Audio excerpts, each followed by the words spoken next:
Good afternoon and welcome to 365 Days of Amazing Stories with Theo Mayer. Here we are on day 216, and I'm continuing the story of the adventures of the Hunchback from the 1001 Arabian Nights. Now, you're right, you might remember that the Hunchback had gone off to the home of the tailor and his wife and had bantered and caroused and gotten more and more drunk. He was already drunk when he got there. The tailor stuffed a piece of fish in his mouth. Hunchback choked on a bone that was in that piece of fish because he couldn't even chew. He just had to swallow it. The tailor and his wife took the Hunchback to the Jewish physician, propped him up the stairway. The physician came down in the dark, knocked the Hunchback down the stairs, determined that he had killed the Hunchback. The physician and his wife took the Hunchback and placed him in the courtyard near the ventilator of the Muslim bachelor who came home thinking that this was the one who'd been stealing and eating all the food that he brought back from the king's kitchen. And he beat him, broke his ribs, broke his back, and thought that he had killed him.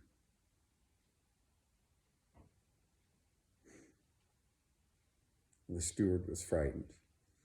He said the same thing that everyone says: there is no strength, no power, except in God the Almighty, the Magnificent.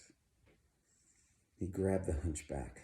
The steward was a strong man, and he carried him in the wee hours of the morning, because dawn was coming. Night was ending. He knew that he had to get rid of this Hunchback before the sun rose. And he took the Hunchback and he brought him to the entrance to the marketplace. And there at the entrance to the marketplace, he propped him up against the wall at the corner of a dark alley. So there the Hunchback was propped up and standing. He was still in his beautiful silken garb, the turban upon his head. Clearly a Muslim himself, the Hunchback. The steward made his way quickly home, looking behind him now and then to make sure that no one was watching.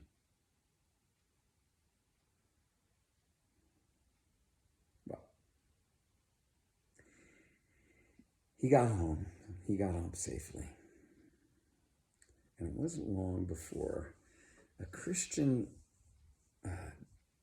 trade person, merchant, came walking by. Now, he'd been up most of the night, was drunk himself, and he thought that morning prayers were coming soon, and he was confused as to where he was even going. And he had thought he was going to go home, but then he had this inclination to go to the baths and take a bath. As drunken people do, not knowing which way to turn or which direction to go. Well, he stopped at that corner where the Hunchback was propped up in the dark alley. He needed to urinate. And so he went into the shadows to do so. And as he's relieving himself, he notices in the darkness next to him this figure that's standing there. Now, earlier in the night, he had his turban snatched off of his head. And in his confusion, he thought that this must be the man who had taken his turban. He finished relieving himself, and then he turned to the Hunchback and said, "There you are, you thief. You thought you would get away from me. I know it is you who took my turban. Now, give it back, or I will come at you with blows." The Hunchback did not move, did not say a word. And so the merchant pulled back with all his strength, his arm, and let go a punch which sent the hunchback reeling. Down to the ground he went. This was not enough for the merchant. The merchant called out, "Watchman, watchman, there is a thief! There is a thief here!" And he began to beat and choke the hunchback.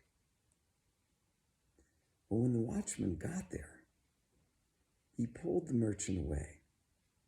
He said, "This is a fine thing. You, a Christian, here beating this Muslim."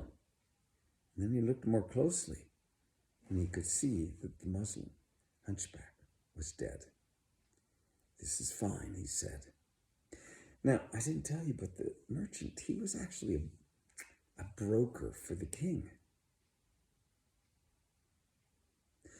Well, the watchman led the drunken merchant away, dragging the hunchback with him by an arm. And he got the chief of police's house. And there he drug the hunchback in and drug the merchant into a cell and locked it and said, "The chief of police will meet with you in the morning." Well, the morning was soon to come, but the rest of those hours before the chief of police came, the merchant spent with the hunchback.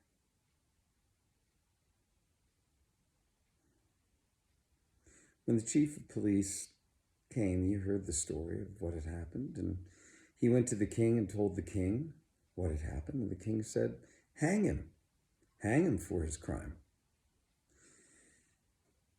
So the chief of police went to the executioner. He had the sentence read to the merchant. The merchant was then brought to a platform above which there was a gallows. The noose was placed over his head around his neck. The end of the rope had been stretched over the top of the gallows. All the executioner needed to do was pull the other end of the rope, and off the ground the merchant would go.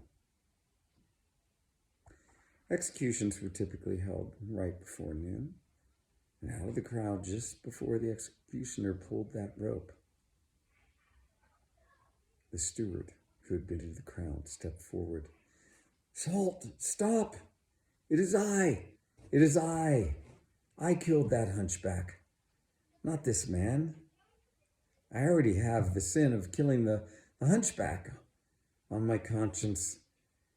I do not need it worsened by having the death of this man as well. It was I who killed him." Well, at that point in time, chief of police listened to all that the steward had to say. As he presented before the king his entire story, and the king said, "Hang him."